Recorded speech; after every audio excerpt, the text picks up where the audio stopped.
മറ്റൊരു വീഡിയോയിലേക്ക് എല്ലാവർക്കും സ്വാഗതം. നമ്മുടെ വീട്ടിൽ നിത്യോപയോഗിക്കുന്നതാണ് ഗ്യാസ് അടുപ്പ് അല്ലേ. ഇപ്പോൾ എല്ലാ വീടുകളിലും ഉണ്ടെന്ന് പറഞ്ഞാൽ പണ്ടത്തെ പോലെ വിറവും കാര്യങ്ങളൊന്നും ആർക്കും കത്തിക്കാൻ ഒക്കില്ല. അതുകൊണ്ട് കൂടുതലും ഗ്യാസാണ്.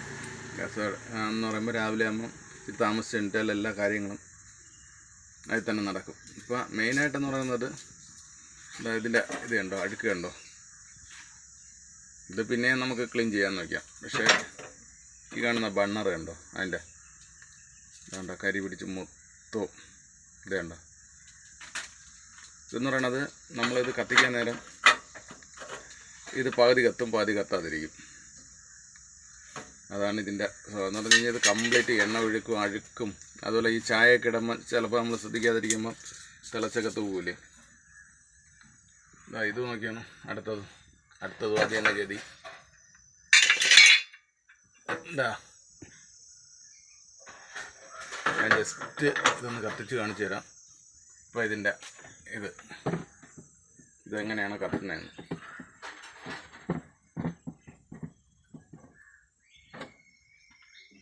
എന്ന് പറയണത് ഇത് കുറച്ച് കത്തും കുറച്ച് കത്താതിരിക്കും.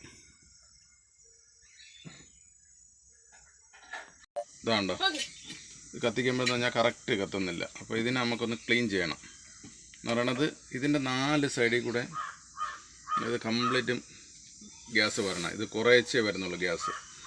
അതുപോലെ തന്നെയാണിത് ഈ ബർണറിൽ. അപ്പോൾ അതിൻ്റെ ഒരു കുഞ്ഞ് ടിപ്സാണ്.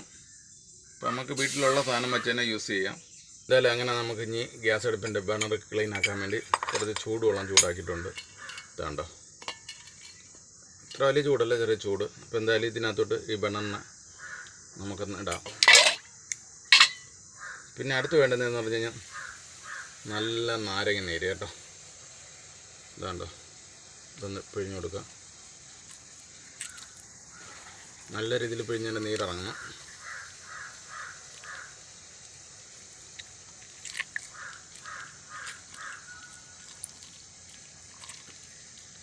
നല്ല രീതിയിലൊന്ന് പിഴിഞ്ഞതിൻ്റെ നീര്. പിന്നെ അടുത്തെന്ന് പറഞ്ഞു കഴിഞ്ഞാൽ നമ്മുടെ സോഡാപ്പൊടി. എന്നാണ്ടല്ലോ സോഡാപ്പൊടി. ഇതാ, പിന്നെ വിനാഗിരി ഉണ്ടെങ്കിലും കൊള്ളാം. വിനാഗിരി നമ്മുടെ ഇവിടെ ഇല്ല. പിന്നെ അത് കഴിഞ്ഞെന്ന് പറഞ്ഞു കഴിഞ്ഞാൽ ഉപ്പ് ഉണ്ടോ.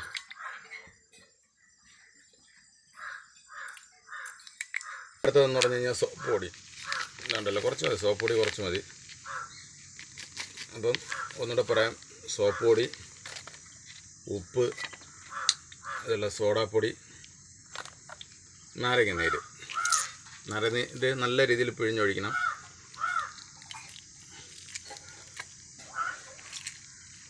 പിന്നെ നമുക്ക് അടുത്ത് വേണ്ടുന്നത് ചകിരി. ഞാൻ ചകിരിയാണ് ഇവിടെ എടുക്കുന്നത്, ചകിരി. എന്തായാലും ഇതൊന്ന് 5 മിനിറ്റ് ഇരിക്കട്ടെ. ഇരുന്ന് നമുക്ക് ഇത് നല്ല രീതിയിലൊന്ന് ചൂടുണ്ട് വെള്ളം. ഇപ്പോൾ തന്നെ കണ്ടോ അതിൻ്റെ കളർ മാറുന്നുണ്ടോ. ഇന്ന് മൊത്തം ഒന്ന് ഇതാവട്ടെ. പൂച്ചക്കുട്ടം വന്ന് നോക്കണം എന്താണ് ചെയ്യുന്നതെന്നറിയാൻ വേണ്ടി. അപ്പോൾ ഇതൊന്ന് മൊത്തം ഒന്ന് ഇതിൻ്റെ കളറെല്ലാം ഒന്ന് മാറി ഒന്ന് ക്ലിയർ ആവണം. എന്നിട്ട് ഇതിനെ നമുക്ക് നല്ല രീതിയിൽ തേച്ചെടുക്കണം.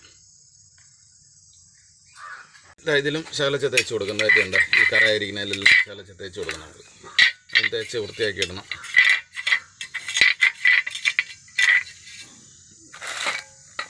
ഇതുപോലെ എല്ലാത്തിലും ഒന്ന് തേച്ച് ഒന്ന് വൃത്തിയാക്കി നമുക്കൊന്ന് ക്ലിയർ ചെയ്തിടണം.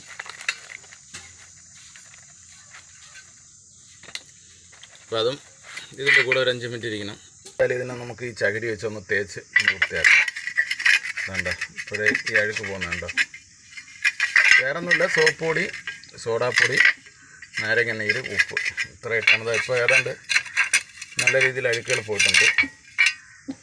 ഇതുണ്ട്, നല്ല രീതിയിൽ നമുക്ക് ചകിരി ഇട്ട് കുറച്ച് കഴുകണം. ഇതൊക്കെ ഈ ഇരുന്ന് കറുത്തയാണ് കണ്ടോ, എല്ലാം പോകുന്നുണ്ടോ.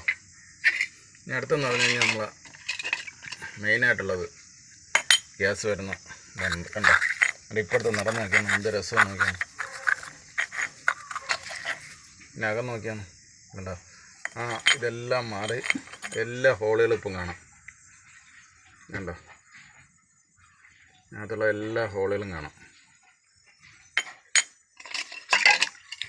ഇതാണ്ട് ഇതിനകത്തോട്ട് നോക്കിയാണ്. ഇവിടെ നോക്കി അപ്പുറം കാണാം.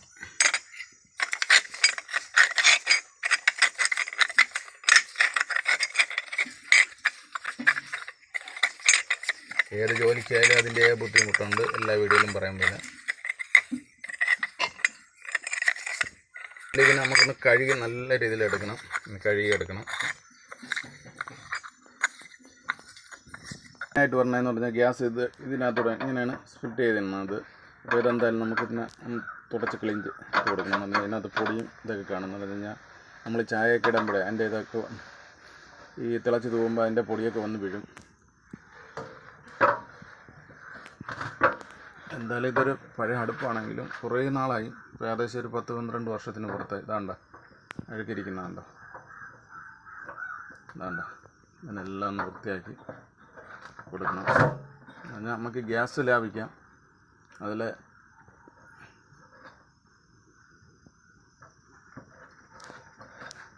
ഇനി നമുക്ക് ഇതിൻ്റെ ബണറിനെ എല്ലാം കഴുകി ക്ലീൻ ചെയ്ത് ഇതിൽ വെച്ച് കത്തിക്കണം.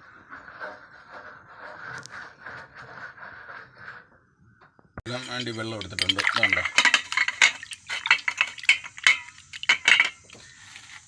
കഴുകാൻ വേണ്ടി വെള്ളം എടുത്ത്, വെള്ളത്തിൻ്റെ ഇപ്പോഴത്തെ കളർ കണ്ടോ, എൻ്റെ നിറം നോക്കിയാണ്. ഇത് കണ്ടോ. അപ്പോൾ എല്ലാ ഹോളും നമുക്ക് കാണാം. അടഞ്ഞിരുന്ന ഹോളുകളെല്ലാം ക്ലിയർ ആയിട്ടുണ്ട്. കഴുകി ഇതിനകത്തോട്ട് വയ്ക്കാം.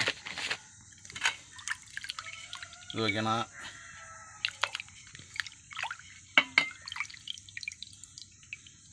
എന്താ എന്ത് വൃത്തിയായെന്ന് നോക്കിയാണ്. ഇനി ഇതിനെ കൂടെ ഒന്ന് കഴുകണം.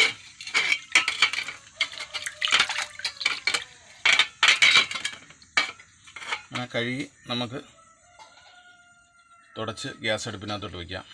ഗ്യാസ് കണ്ടോ അടിപൊളിയായിട്ട് ബണ്ണറൊക്കെ ക്ലീൻ ചെയ്ത് അടിപൊളിയായിട്ട് ആയിട്ടുണ്ട് കേട്ടോ. അതിൻ്റെ നമ്മൾ ഈ അടിക്കുന്ന ഇതുണ്ടല്ലോ സ്റ്റിക്ക്, ചെറിയൊരു കംപ്ലൈൻറ്റ് എന്ത് പറ്റിയെന്ന് അറിഞ്ഞൂടാ. പക്ഷെ നല്ല രീതിയിൽ ഇതാണ്ട് എല്ലാ ഇതിലും കൂടെ തീ കത്തി വരുന്നുണ്ടോ. അതിൻ്റെ വൃത്തി വയ്ക്കണേ. നമുക്ക് ആർക്കും വീടുകളിൽ ചെയ്യാനുള്ള എളുപ്പ വഴിയാണ് സോപ്പ് പൊടി, നാരങ്ങ നീര്, പിന്നെ സോഡാപ്പൊടി, ശകലം ഉപ്പ്, ഇത്രയും മതി. ഇത് എന്തായാലും ഒരു 10 വർഷത്തിന് മേളിലായി അടുപ്പ്. നമ്മൾ ഇത്രയും വൃത്തിയാക്കി യൂസ് ചെയ്യണമെങ്കിൽ ഇരിക്കുന്നത്. ഇപ്പം പല പല മോഡലല്ലേ, ഓട്ടോമാറ്റിക് കാര്യങ്ങളല്ലേ. ഇതാണ് നോക്കിയാണ് തീരെ പവർ. ഗ്യാസും ലാഭിക്കാം, എല്ലാ ഇതിൽ കൂടെ കത്തുന്നുണ്ട്. അപ്പോൾ എല്ലാവർക്കും വീഡിയോ ഇഷ്ടപ്പെട്ട് കഴിഞ്ഞാൽ ഒന്ന് ലൈക്ക് ചെയ്യുക, സപ്പോർട്ട് ചെയ്യുക, ഷെയർ ചെയ്യുക, കമൻറ്റ് ചെയ്യുക. അതുപോലെ നല്ല നല്ല വീഡിയോസ് ഇട്ടിട്ടുണ്ട്, എല്ലാവരും കയറി കാണണം. അപ്പോൾ എളുപ്പ ടിപ്സാണ്, എല്ലാവർക്കും ചെയ്യാം. കുറച്ച് നേരം നമ്മളൊന്ന് പരിശ്രമിച്ച് കഴിഞ്ഞാൽ നമുക്ക് ഗ്യാസ് അടുപ്പ് ഇതുപോലെ വൃത്തിയാക്കിയെടുക്കാം. ഇതിനകത്ത് വരുന്ന കരടുകളും കാര്യങ്ങളെല്ലാം കഴുകി ക്ലീൻ ചെയ്ത് എല്ലാം വൃത്തിയാക്കിയെടുക്കാം. അടുത്തെന്തായാലും മറ്റൊരു വീഡിയോ കാണുന്നവരെല്ലാവർക്കും ബൈ.